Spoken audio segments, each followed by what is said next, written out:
Hello, good afternoon. I'm going to do a similar trick as Pablo. So I'm going to ask you guys to put your hands in your pocket and tell me what you have in your pocket, or your purse, or your jacket. What do you have in your pocket?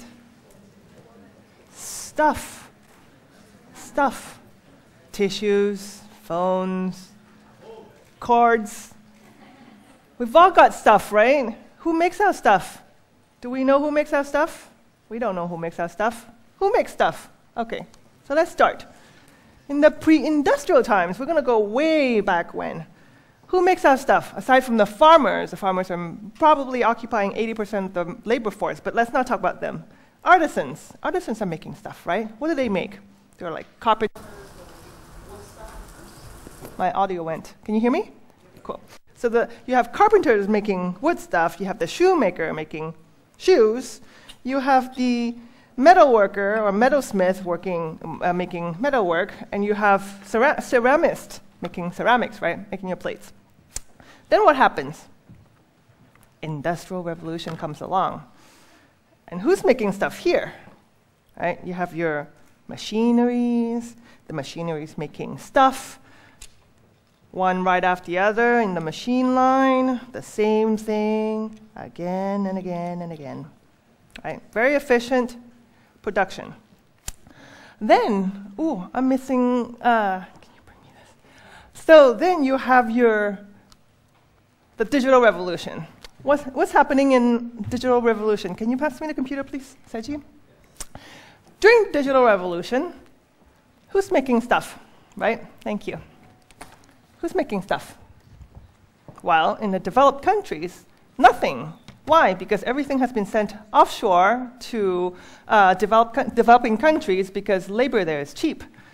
And in the developed countries, everyone is working, turning into service industries. Everyone is working behind the computers, hiding behind their screen name, postman 024X key 2, right? So this is pretty much the history of making stuff. Let's go back here. During the pre-industrial times, let's look at education.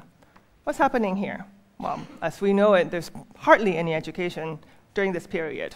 If you were a lucky few, you would get a tutor from a very wealthy family, and the tutor will give you your information that you need. But most people, they will learn their trades from their parents. So the blacksmith's son would learn how to make metals. The carpenter's son would learn how to use woodwork, shoemaker, ceramics, right? Going into the industrial revolutions, people need to be mass educated very quickly because farmers were converting into labor workers and they needed to educate people in mass. So they standardized education. So imagine this is your teacher and you have students, one after another, in the same content, mass education, right? You come over here into digital revolution. And what's going on here? Well, not much, because we're still copying the same model over here. One size fits all. We actually haven't reinvented education since then. Okay. So last comparison. Consumer patterns. What are people buying here? Right? People at that time, they're very poor. They buy what people were making, essentials. They were just trying to survive. So they buy cups to drink from, shoes that they would wear, and that's it. There's no luxury items, unless you're the few that are very, very rich. But here, the middle class is starting to grow, so people can begin to afford things and whatnot. What's interesting, it's over here, right? Over here, we have globalization, because everything is being made offshore, everything is cheap.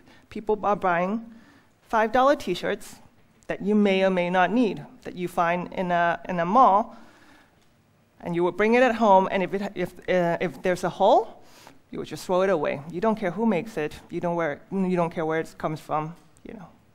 So now we are at the third industrial revolution that everyone is talking about. But what exactly is that? This is a cover that I discovered from Wired magazine.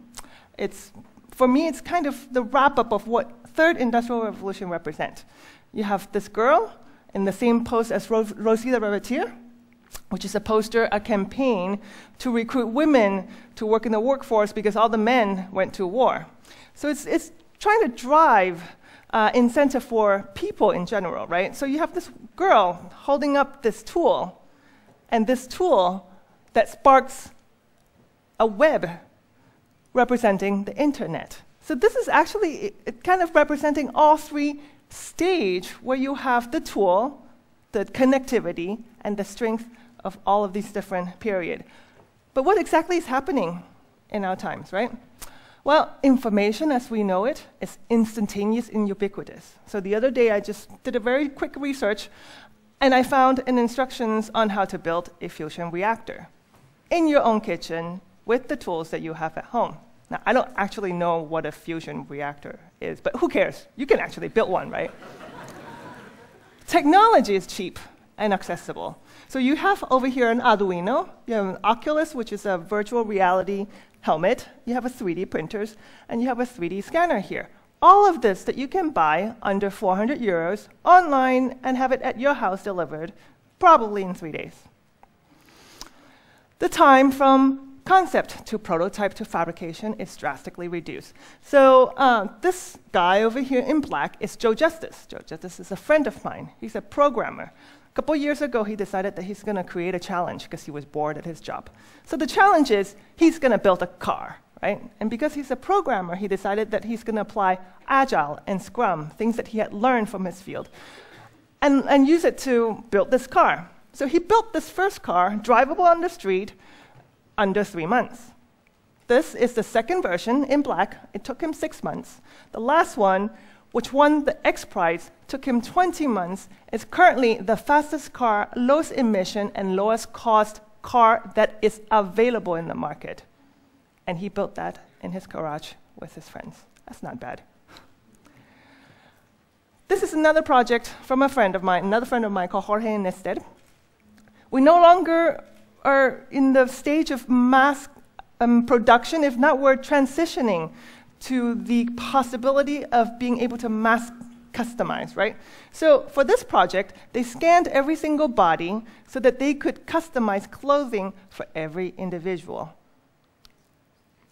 Crowdfunding. We all know what crowdfunding is, right? And the power of being able to fund your own project through crowdsourcing. So this is a 3D doodler. It's a pen that can draw in 3D in air. They needed $30,000 to launch. They ended up with $2.3 million in 1 month period. Communication. I love this project. This kid is 5-year-old. He has cancer. He survived, though. So he wanted to be Bad Kid one day. He told his parents. His parent told Made-A-Wish Foundation. Made-A-Wish Foundation started the San Francisco Bad Kid campaign. This particular campaign, in 1 week after the launch, had 545 tweets and over 16,000 Instagram photos. And this kid got to convert the whole entire San Francisco to Gotham City for himself so that he can be Bad Kid for one day. And the last thing that I wanted to talk about is that there's a transition from the fact that we're currently can have the capability to think global but make local. And I'm going to talk a little bit more about that. But the shift. We're all kind of experienced this shift, but what exactly is it, right? So in the old days, everything is disconnected. We have no money, we have no funding, there's no technology, there's no communication. I mean, it takes forever to get your message across, right? Then things improved. You can go to school, you can go to university and get your knowledge. You can go to the bank and ask for money. You can go to big companies and they will have technologies. And you can go to magazines and newspapers and you can have access to communication.